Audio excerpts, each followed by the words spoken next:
Hey everybody, just wanted to drop in with a quick video. I finished grading your assignments on the social media policy analysis. I give this assignment for a couple of reasons. One, as all of you will likely go on to be future business leaders in some way, shape, or form, it's important for you to have a good handle on some of these policies and procedures. I worked at an institution prior to Rockhurst that did not have a social media policy in place. And one of the students had used social media in a way that the college felt was inappropriate, and they ultimately expelled the student for it. The case went to court, and one thing the court asked for was our social media policy, and the school didn't have one. So as a result of that, the school was required to issue an apology and reinstate the student. So it's kind of a pretty negative reflection on the institution. So as business leaders, it's very important to have a clear policy. And the other thing, if you notice, one of the things I had you talk about was, one, did you agree with it? And two, were there things that were missing? And just about every policy I analyze, we can find one or two things that maybe are missing or aren't quite up to date. So this, like many other documents in the business world, it is so important to be sure that you schedule time to review those at a minimum annually. I would argue something like social media policy, maybe even a little more frequent than that. And I say that because new technologies constantly come out. Okay, when this whole thing launched years ago, MySpace was the market leader in social media platforms. Now that doesn't exist anymore. Facebook is getting less popular. My generation uses it. Most of you, I'm guessing, probably don't. You tend to prefer channels like Instagram, TikTok, Snapchat, that sort of thing. So it's always evolving. So it's another important element of business is as technology evolves, our documentation and our practices have to evolve as well so that we stay current. Otherwise, you end up in a situation where you don't have a leg to stand on. So overall, you guys did a really nice job of that. Just always kind of keep that at the back of your mind. It's important to be aware of those policies, especially as you move out into your careers and you get those first jobs.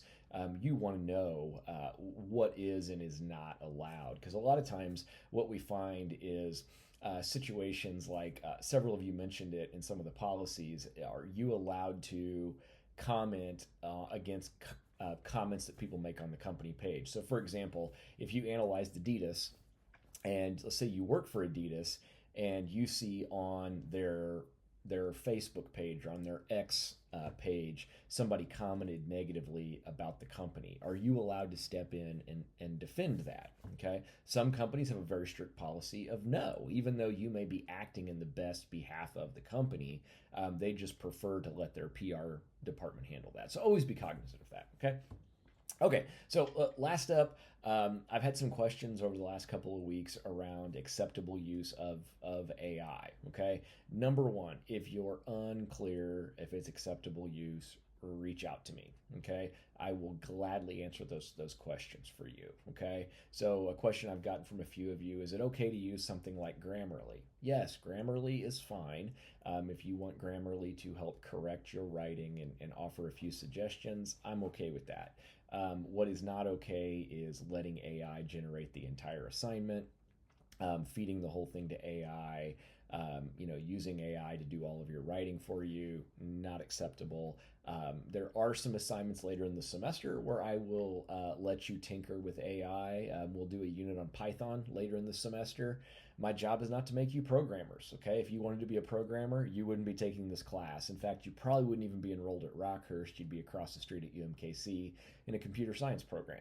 If you want to geek out on programming, give me a call. I'll talk. We can talk about it as long as you want, but not the purpose of the class. So we get to that unit, I'm going to let you play with AI because that's real. I still do write a decent amount of code for some things I do outside of the college, and that's realistic. It is a tool that I use to help.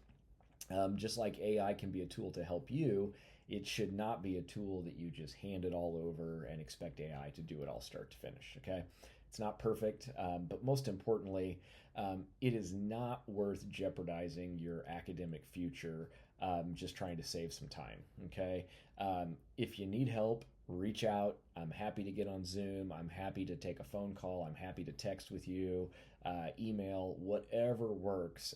I'm here to help ensure you're successful. So don't fall back to AI to do the heavy lifting just because you don't understand an assignment.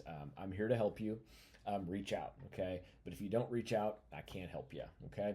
So keep that in mind. Again, don't risk your academics over this. It's just not worth it. If you need assistance, let me know. I'm happy to help. So keep up the good work and have a good week.